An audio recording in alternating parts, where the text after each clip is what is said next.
no one was doing it for this car. And I'm like, I mean, I'm not some genius here, but like there's something going on.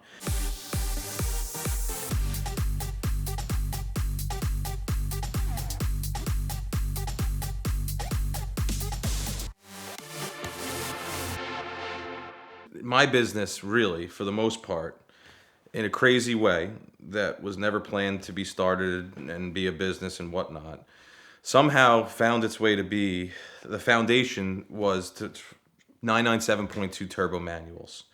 Never planned it to be that. It's also a car that no one really cared about, no one really knew about. And I didn't have an intention to make that my market maker until I found out some information that, you did some research and that they only made 296 coupes and 192 convertibles.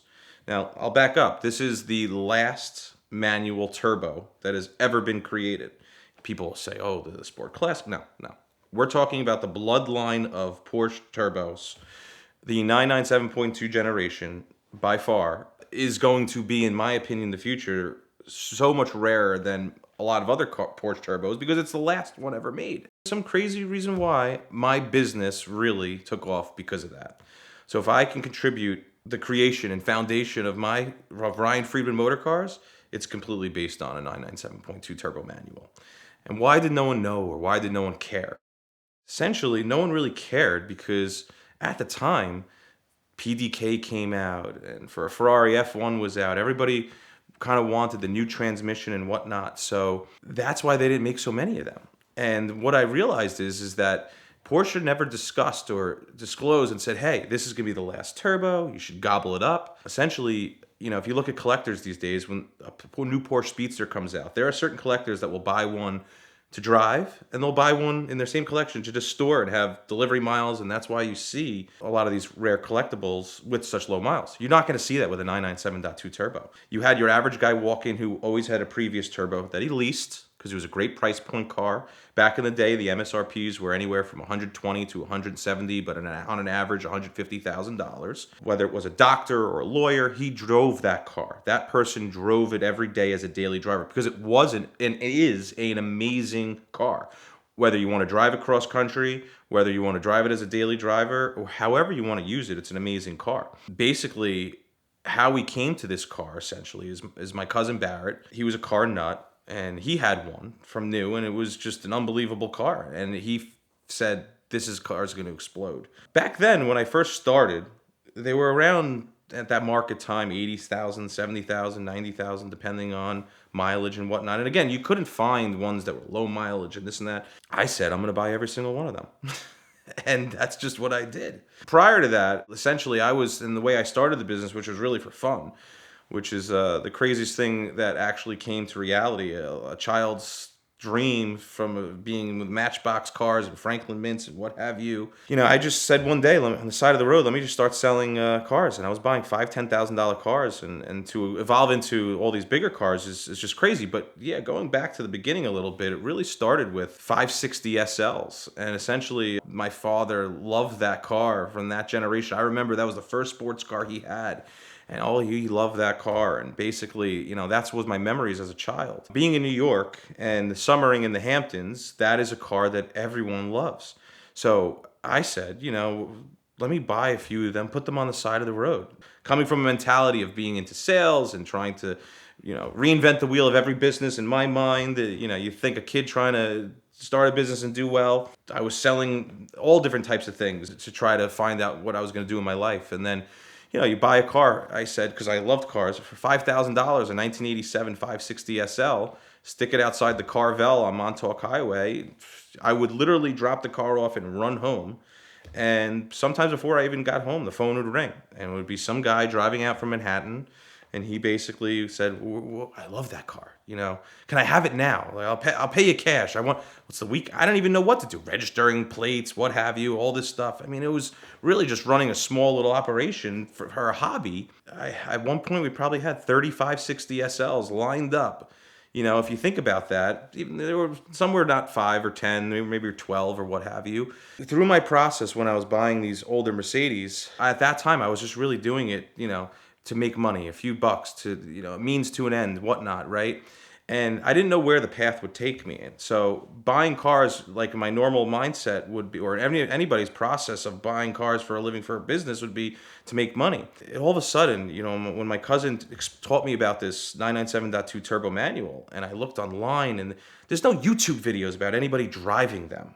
It just doesn't exist. You still to this day, you're not going to even find them around where people do so many, like a tutorial or a driving experience. I had this moment where I said to myself, holy crap, like this could be a car that I could maybe bring to the public's attention, kind of how Ed Bolian brought the manual Murcielagos, LP640s, and Matt Ivanhoe, the Jaguar, and John Tamarian with SE30s and manual Murcielagos and anything in that market, how they kind of were market makers in those fields. No one was doing it for this car. And I'm like, I mean, I'm not some genius here, but like there's something going on. So I saw that opportunity, and just all of a sudden I went from this guy trying to say, I want to make money off of a few cars and sell cars. I had no intention of doing anything. It went to, let me make this car something so unique and so special that the public never knew about, and reinvent it to them and make them realize that this is a car that you should buy for many reasons, whether it's enjoyment of the experience of how it handles in a 6-speed manual, which, as we all know, is a dying breed. But, like I said, Ed was making it become popular in the Murcielagos, and we were realizing all these certain cars that are not going to be something like that in the future. We have to bring them back to make sure that they're loved and everybody wants them, and people that don't even know that they want them are going to want them. And that's what really turned them into. We were buying these. I said to myself, if there's only 296 for North America, we have to find them all.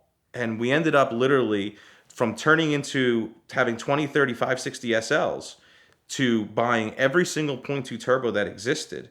And I basically watched the market go from $70,000, $80,000 for coupes all the way up to $200,000-$300,000 in today's market for certain specialty cars.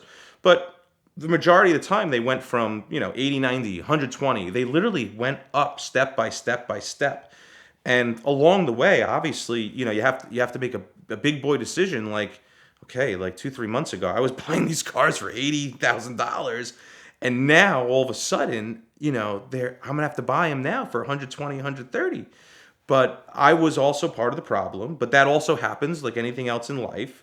You don't have a lasso on the whole market of these cars, so you have to roll with it, even at 120.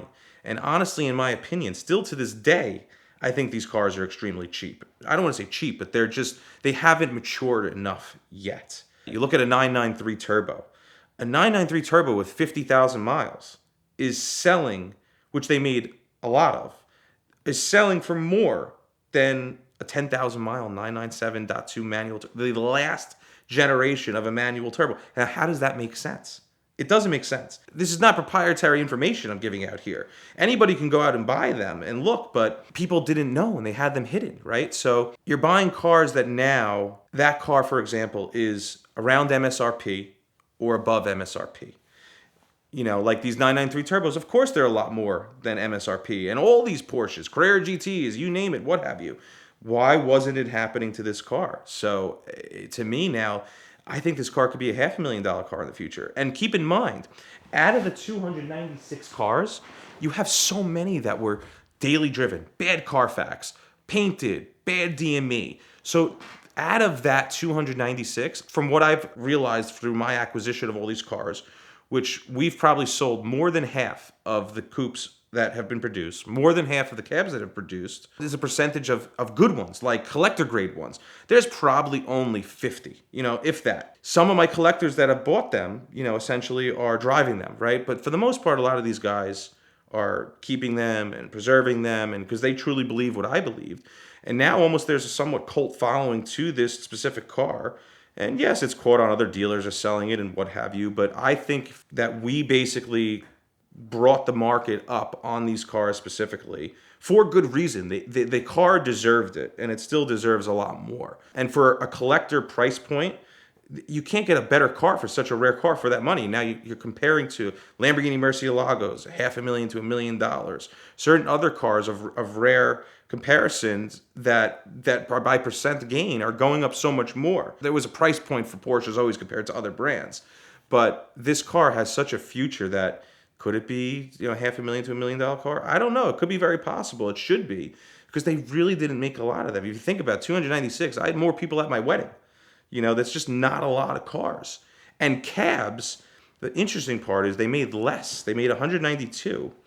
And coupes are more desired, right? So it's unreal that a cab also in a manual, what a great car. No one really in Porsche world or Ferrari would bet or bank on a convertible to be such a valuable, collectible car. But when you really think about it, there really wasn't a lot of turbo manuals, in a convertible. An amazing part is that essentially Porsche itself, the brand, did this to the car community and to people like me to basically, they basically pushed in that 997 generation the Turbo S, and which they made 1,200 and change or so, but that only came in a PDK option. So essentially, Porsche they're pushing their new, fastest automobile Turbo S out there, but it didn't have a manual transmission. So if you think about numbers wise, they made 1,200 and change of those Turbo S, PDKs. How many manual cars of that? There's only 20% of them, or so, which makes that all of a sudden created, without trying or unintentionally, a very super rare car. The fact that these cars essentially are the last breed of a manual transmission in a turbo, and with the production numbers so low, it's just going to grow tremendously in the future. And that car I have to thank for building my business. You asked for it, and Auto Tempest now has an app. So head over to your app store now, download it to your phone, and leave them a great review. So now, whether you go to autotempest.com by clicking the link in the description below, or just open up your phone app, you'll be getting access to all the results from all the major listing sites in one place. That is why we love Auto Tempest so much. We appreciate their support of VINwiki over the years, of Car Trek, but most of all because it is exactly where I go every day to find my next car.